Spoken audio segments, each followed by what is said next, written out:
샬롬 2022년 3월 3일 사순절 2일차 목요일입니다. 기도하겠습니다. 주님, 오늘도 말씀으로 이 하루를 열게 하심을 감사드립니다. 오늘 하루 주님과 진정으로 함께 있게 해 주소서. 오로지 하나님만을 바라고 하나님께 집중할 수 있게 해 주소서. 주님만을 자랑하고 주님만을 드러내는 하루가 되게 해 주소서. 예수님의 이름으로 기도드립니다. 아멘. 오늘의 말씀은 창세기 38장입니다. 그 후에 유다가 자기 형제들로부터 떠나 내려가서 아둘람 사람 히라와 가까이 하니라. 유다가 거기서 가나안 사람 수아라 하는 자의 딸을 보고 그를 데리고 동침하니 그가 임신하여 아들을 낳음에 유다가 그의 이름을 에리라 하니라. 그가 다시 임신하여 아들을 낳고 그의 이름을 오난이라 하고 그가 또 다시 아들을 낳고 그의 이름을 셀라라 하니라. 그가 셀라를 낳을 때에 유다는 거십에 있었더라. 유다가 장자 엘을 위하여 아내를 데려오니 그의 이름은 다말이더라. 유다의 장자 엘이 여호와 보시기에 악함으로 여호와께서 그를 죽이신지라. 유다가 오난에게 이르되 네 형수에게로 들어가서 남편의 아우된 본분을 행하여 네 형을 위하여 씨가 있게 하라. 오난이 그 씨가 자기 것이 되지 않을 줄 알므로 형수에게 들어갔을 때에 그의 형에게 씨를 주지 아니하려고 땅에 설정하매 그 일이 여호와가 보시기에 악함으로 여호와께서 그도 죽이시니 유다가 그의 며느리 다말에게 이르되 수절하고 내 아버지 집에 있어 내 아들 셀라가 장성하기를 기다리라 하니 셀라도 그 형들 같이 죽을까 염려함이라. 다말이 가서 그의 아버지 집에 있으니라. 얼마 후에 유다의 아내 수아의 딸이 죽은지라. 유다가 위로를 받은 후에 그의 친구 아둘람 사람 히라와 함께 딥나로 올라가서 자기의 양털 깎는 자에게 이르렀더니 어떤 사람이 다말에게 말하되 내 시아버지가 자기의 양털을 깎으려고 딥나에 올라왔다 한지라. 그가 그 과부의 의복을 벗고 너울로 얼굴을 가리고 몸을 휩싸고 딥나 길곁 에나임 문에 앉으니 이는 셀라가 장성함을 보았어도 자기를 그의 아내로 주지 않음으로 말미암음이라.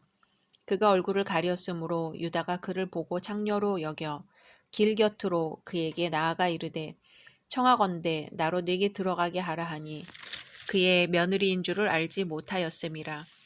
그가 이르되 당신이 무엇을 주고 내게 들어오려느냐. 유다가 이르되 내가 내 떼에서 염소 새끼를 주리라.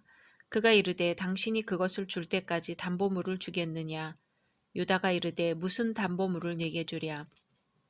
그가 이르되 당신의 도장과 그 끈과 당신의 손에 있는 지팡이로 하라. 유다가 그것들을 그에게 주고 그에게로 들어갔더니 그가 유다로 말미암아 임신하였더라. 그가 일어나 떠나가서 그 너울을 벗고 과부의 의복을 도로 입으니라. 유다가 그 친구 아둘람 사람의 손에 부탁하여 염소 새끼를 보내고 그 여인의 손에서 담보물을 찾으려 하였으나 그가 그 여인을 찾지 못한지라. 그가 그곳 사람에게 물어 이르되 길 곁 에나임에 있던 창녀가 어디 있느냐. 그들이 이르되 여기는 창녀가 없느니라. 그가 유다에게로 돌아와 이르되 내가 그를 찾지 못하였고 그곳 사람도 이르기를 거기에는 창녀가 없다 하더이다 하더라. 유다가 이르되 그로 그것을 가지게 두라. 우리가 부끄러움을 당할까 하노라. 내가 이 염소 새끼를 보냈으나 그대가 그를 찾지 못하였느니라. 석 달쯤 후에 어떤 사람이 유다에게 일러 말하되 내 며느리 다말이 행음하였고 그 행음함으로 말미암아 임신하였느니라. 유다가 이르되 그를 끌어내어 불사르라. 여인이 끌려 나갈 때에 사람을 보내어 시아버지에게 이르되 이 물건 임자로 말미암아 임신하였나이다. 청하건대 보소서 이 도장과 그 끈과 지팡이가 누구의 것이니까 한지라. 유다가 그것들을 알아보고 이르되 그는 나보다 옳도다. 내가 그를 내 아들 셀라에게 주지 아니하였음이로다 하고 다시는 그를 가까이 하지 아니하였더라. 해산할 때에 보니 쌍태라. 해산할 때에 손이 나오는지라. 산파가 이르되 이는 먼저 나온 자라 하고 홍색 실을 가져다가 그 손에 메었더니 그 손을 도로 들이며 그의 아우가 나오는지라. 산파가 이르되 네가 어찌하여 터뜨리고 나오느냐 하였으므로 그 이름을 베레스라 불렀고 그의 형 곧 손에 홍색 실 있는 자가 뒤에 나오니 그의 이름을 세라라 불렀더라. 아멘. 오늘 창세기 38장은 37장에서 50장까지 이어지는 야곱 이야기의 전체 흐름 중에서 전혀 어울리지 않는 독특한 이야기가 담겨 있습니다. 바로 유다와 다말 이야기입니다. 여기서는 하나님께서 선택하신 구속의 시가 계속적으로 이어짐을 증거하는 대목이 나오기 때문입니다. 유다의 숨은 이야기입니다. 요셉이 애굽으로 팔려간 후 유다가 다른 형제들을 떠나 아둘람 지역에 정착하면서 오늘 이야기는 시작됩니다. 특히 구약 성경에서도 특이한 결혼 제도, 곧 그 고대 근동에서 행해졌던 수혼에 대하여 상세하게 이야기합니다.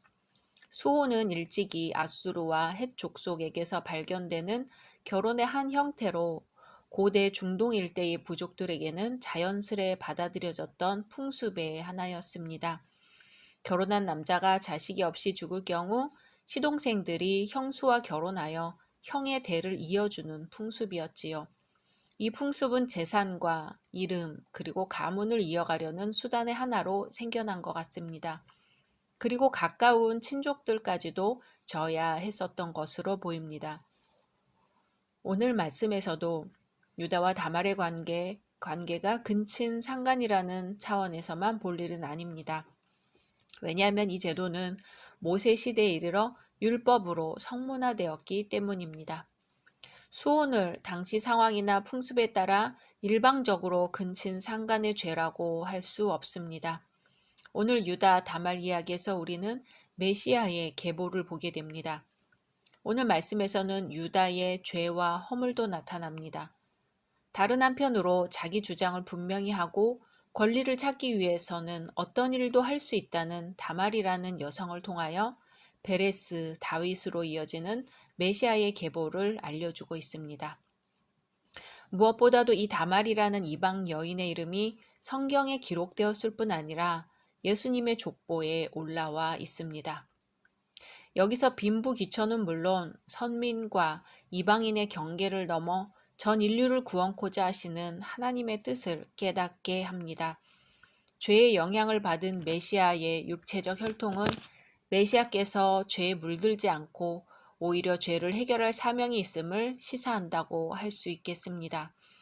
그러므로 온 인류와 죄인들을 차별 없이 구원하시려는 하나님의 크나큰 은혜와 축복을 발견하게 됩니다.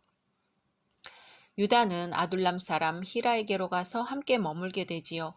그곳에서는 유다는 이삭이나 야곱과는 다르게 가나안 여자를 아내로 맞아 3명의 아들을 낳습니다. 가나안 사람 수아의 딸에게서 큰아들 엘, 둘째 아들 오난, 셋째 아들 셀라를 얻습니다. 유다는 맏아들 엘을 위해 다말이라는 처녀를 데리고 오죠. 그런데 맏아들 엘이 그다지 중요하게 부각되지 않습니다. 왜냐하면 하나님 보시기에 악하였기 때문입니다. 그렇게 엘은 죽고 말아요. 유다는 수혼제에 의해 둘째 아들 오난에게 형수에게 들어가 아우된 본분을 행하라고 합니다. 형을 위해 대를 잇게 하라는 것이지요. 그런데 오난이 형수에게 들어갔을 때 어차피 자기의 씨가 되지 않을 것이라 생각해 땅에 설정했습니다. 집안을 이어갈 씨를 주지 않았다는 것은 당시 상황에서는 일종의 폭력입니다. 형을 위하고 형수의 생활을 돌보아 주려는 마음이 없기 때문이지요. 그 일이 여호와 보시기에 악함으로 하나님은 오난도 죽이십니다. 일이 이렇게 되자 유다는 막내 아들 셀라마저 죽을까봐 우려했습니다. 셀라는 아직 미성년이기 때문에 수혼의 의무를 감당할 능력이 아직 없습니다. 하지만 유다는 셀라가 성년이 되어도 수혼의 의무를 다하도록 셀라를 주지 않으려고 하죠. 그러면서도 다말에게는 친정집으로 돌아가 청산과부로 수절하라고 명합니다. 유다는 다말의 입장에서 생각하지 않고 자신의 체면과 이속을 챙기기에 바쁜 것 같습니다. 엘과 오난과 마찬가지로 유다의 이러한 생각과 행위가 역시 악합니다. 그러다 유다의 아내가 죽습니다. 유다가 어느 정도 위로의 시간을 가진 후 자기 양털 깎는 딥나로 갑니다. 유다가 딥나로 갔다는 얘기를 며느리 다말이 듣게 되죠. 다말이 보기에 시아버지 유다는 셋째 아들 셀라가 다 자라 청소년이 되었는데도 약속을 지키지 않는 것으로 보입니다. 애초부터 다말을 친정으로 보내버리고 골치 아픈 며느리를 포기할 작정이었던 것으로 보이죠. 다말은 시아버지의 말씀에 순종하여 과부 복장을 하고 청산과부로 수절하고 있었는데 여러 해가 흘러 셀라가 장성하여 이리저리 다니는 것을 보면서도 다말의 눈에는 시아버지가 자기를 버렸다고 확신하게 되지요. 그래서 창녀로 변장하여 시아버지와 동침하기로 결심합니다. 변장한 채 에나임 문 곁에 앉아있다 시아버지가 지나가며 내미는 손을 잡습니다. 다말은 값을 달라고 했고 유다는 염소 새끼를 주겠노라고 합니다. 그리고 염소 새끼를 줄 때까지 담보물로 자신의 도장과 그 끈과 지팡이를 줍니다. 옛날에는 도장을 끈에 꿰어 목에 걸고 다녔나 봅니다. 다말은 너울을 벗고 다시 과부 복장을 했습니다. 유다는 그 친구 아둘람 사람에게 부탁해 염소 새끼를 보내고 그 담보물을 찾으려고 했지만 찾을 수가 없었지요. 그런데 석 달쯤 후 흉흉한 소문이 돕니다. 바로 며느리 다말이 임신했다는 소문이었지요. 유다는 며느리를 버려두었다가 임신했다는 소문을 듣고 진노합니다. 며느리가 음란한 창녀짓을 하여 임신했다고 하니 가문의 수치가 아닐 수 없습니다.